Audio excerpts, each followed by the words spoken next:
We got to talk about this big name on the day, the House of Mouse. For those looking for signs of a recession, don't look at Disney.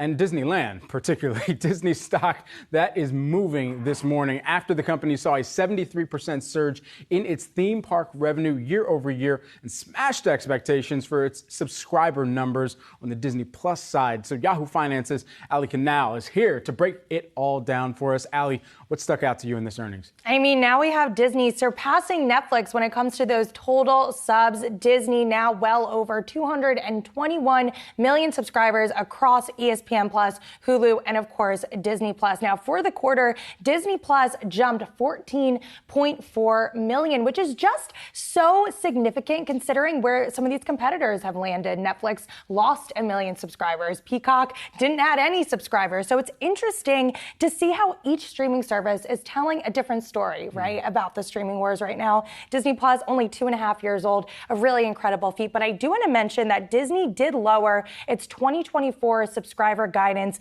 for Disney Plus that was initially set between 230 and 260 million subs. Now they expect 215 to 245. Now this could be due to a variety of reasons: the subscriber slowdown, the fact that they lost the streaming rights to the Indian Premier League, which is a big driver for their Disney Plus Hotstar brand. That could be a trigger effect. And despite all of that, though, they did say that they expect the streaming business to still be profitable by 2024. And that's going to be pretty significant to accomplish considering there was a $1.1 billion loss across all three of those streaming services. So one thing that we saw them announce yesterday was price hikes. So the Disney Plus free ad-free version, that's going up by 38%, $7.99. It will now cost $3 more, $10.99. And we got word that their ad-supported version, that's coming out December 8th and will cost $7.99. So what people are paying now. So that's just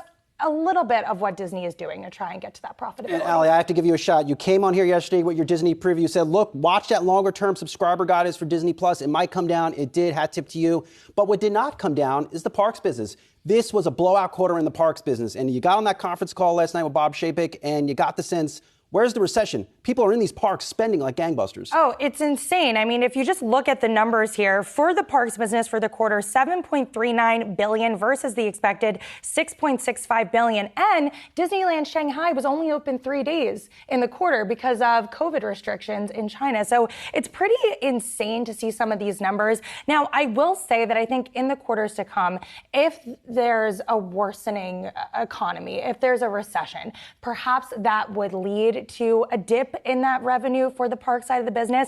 But right now, it seems like spring travel was alive and well. International travelers returning. And I think we're going to just see that throughout the summer, too. By and large, I think we could say the second quarter was a sign that the streaming bubble, it blew up. Roku, bad quarter. Netflix, bad quarter. Warner Brothers, Discovery, trying to figure out what they're doing in streaming. But here's Disney, putting up a very good quarter in streaming. What is it about? Is it the content? Is that why they're winning? We had an analyst on the afternoon shows yesterday, and he was saying content is king. They do have a pretty robust slate of content through the end of the year. We saw the premiere of Obi-Wan Kenobi. That could have been a big driver in the second quarter. But they need to make sure that they're keeping their franchises fresh. They have Marvel, they have Star Wars, but we have seen a little bit of superhero fatigue. There was a morning consult poll that said people are kind of getting, they're not hating on superhero movies so much. Well, I'm bullish on She-Hulk. I'm are you bullish on She-Hulk? I love me some She-Hulk. I understand, though. It seems like every day we have a new Marvel movie, a new Marvel TV show, and I get it because they are a huge audience driver, but they have to make sure they're keeping it fresh, keeping people interested, and pulling people in that maybe aren't the biggest Marvel or superhero fans. How do you cater to that demographic She-Hulk, as Brad.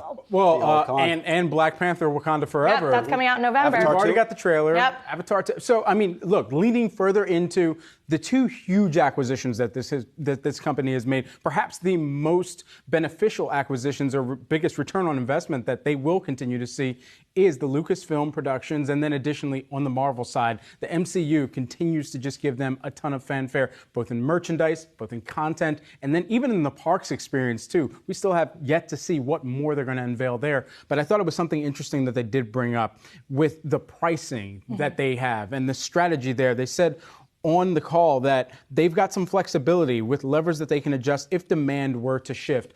What did you take away from that specifically, and what could we expect from them if demand does soften from Disney? I think they've proven that they can be flexible, but they have the pricing power to make it happen. I mean, 14.4 million subscribers. People are already spending $7.99. Maybe they will upgrade to that $3 to the common person. If they love Disney, if you have kids and you want to have those shows and have access to that, why not spend a few extra bucks? But I think the key here is that Disney's going to be flexible.